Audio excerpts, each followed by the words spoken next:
चुनाव में हार के बाद कांग्रेस के नेता राहुल गांधी मोदी सरकार और चुनाव आयोग पर निशाना साधने लगते हैं।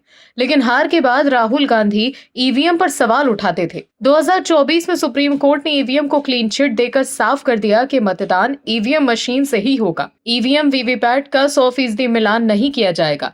45 दिनों तक वीवीपैट की पर्ची सुरक्षित रहेगी। ये पर्चियां उम्मीदवारों के हस्ताक्षर के साथ सुरक्षित रहेंगी। ऐसे में अब राहुल गांधी ईवीएम का ठीकड़ा नहीं फोड़ रहे। इसके बाद अब उन्होंने सीधा चुनाव आयोग को ही लपेटे में ले लिया।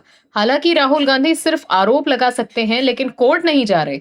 वहीं राहुल गांधी के आरोपों को आधार बनाकर वोट चोरी के आरोप को लेकर जो याचिका सुप्रीम कोर्ट ने दाखिल की थी, उसे टॉप कोर्ट ने खारिज कर दिया है। लेकिन अब जो खबर सामने आई है, उसके बाद राहुल गांधी कुछ बोलने लायक नहीं बचे। क्या है पूरी खबर, बताते हैं आपको इस रिपोर्ट में। दर्शकों, बिहार चुनाव से पहले कांग्रेस में कुछ भी ठीक नहीं। कांग्रेस के अंदर कोहराम मचा है। उम्मीदवार राज्य के नेताओं पर टिकट के बदले उगाही का आरोप लगा रहे हैं। यहाँ तक कि पप्पू यादव पर भी कई लोगों को टिकट बांटने का आरोप लगा। ऐसे में राहुल गांधी हैं कहां? पार्टी को एकजुट करने के लिए वो क्या कर रहे हैं? ये सवाल बिहारियों के दिमाग में है। बिहार में एसआईआर और बेरोजगारी का मुद्दा उठाते हुए उन्होंने वोटर अधिकार यात्रा अगस्त 2025 में निकाली। लेकिन मामला इतना बिगड़ गया है कि बिहार में कांग्रेस राजद के बीच का रगड़ा सल्टाने आए राजस्थान के पूर्व सीएम अशोक गहलोत भी नाकाम दिखे। दर्शकों, कई दशक पहले बॉलीवुड की एक फिल्म में एक गीत आया था जिसमें आज की कांग्रेस संगठन और उसके बड़े नेताओं का प्रतिबिंब नजर आता है। आग लगी हमरी झोपड़िया में, हम गाएं मल्हार। ये पंक्ति उस विडंबना को बखूबी बयां करती है जहां संकट की आग भड़क रही हो और व्यक्ति फिर भी बेमुरव्वक गीत गा रहा हो। ठीक वैसी ही स्थिति आज बिहार विधानसभा चुनावों के दौर में कांग्रेस पार्टी के साथ है। एक तरफ पार्टी संकट में है, मतलब टिकट बंटवारे पर सरफुटोवल, सीट शेयरिंग पर भयंकर बवाल और महागठबंधन की पार्टियों के साथ आपसी खींचतान है। दूसरी तरफ कांग्रेस नेता और लोकसभा में विपक्ष के नेता राहुल गांधी पुरानी दिल्ली की एक मशहूर हलवाई की दुकान में जाकर लड्डू बनाना सीख रहे हैं।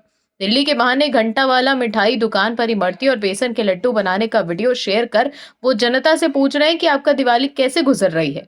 वहीं कांग्रेस के नेता पार्टी पर पैसे लेकर टिकट देने का गंभीर आरोप भी लगा रहे हैं। कांग्रेस के प्रवक्ता आनंद माधव ने इस्तीफा देकर कहा था कि बिहार में कांग्रेस को 10 से भी कम सीटें आएंगी। वहीं टिकट बंटवारे को लेकर मचे बवाल के बीच कस्बा विधानसभा से विधायक और कांग्रेस नेता आफाक आलम ने बिहार में पार्टी नेतृत्व पर पैसे लेकर टिकट देने के गंभीर आरोप लगाए थे। वहीं बिहार विधानसभा चुनावों के बीच सरकार को सारण जिले से बड़ा झटका लगा।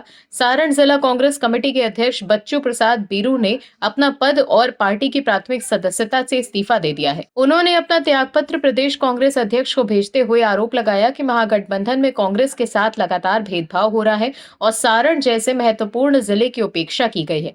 बीरू ने पत्र में लिखा है कि सारण जिले के 10 विधानसभा क्षेत्रों में से किसी एक से भी कांग्रेस को टिकट नहीं दिया गया। 2020 के चुनावों में भी यही स्थिति रही थी और 2025 में भी पार्टी को नजरअंदाज किया गया है।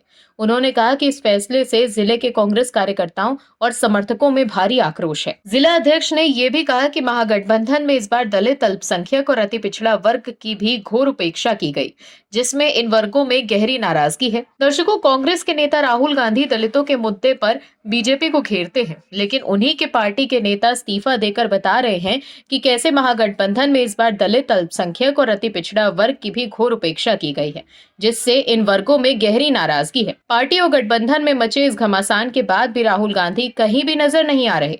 बिहार कांग्रेस संकट में और राहुल गांधी दिल्ली में इमरती छान रहे हैं। वहीं हार के बाद राहुल गांधी वोट चोरी का राग अलापने लगेंगे, लेकिन इस बार कांग्रेस और विपक्ष में जो खलबली मची हुई है, उससे लोग समझ ही गए हैं कि कांग्रेस और महागठबंधन की हार तो तय है। कांग्रेस के नेता ही बता रहे हैं कि महागठबंधन में ऑल इज वेल नहीं है।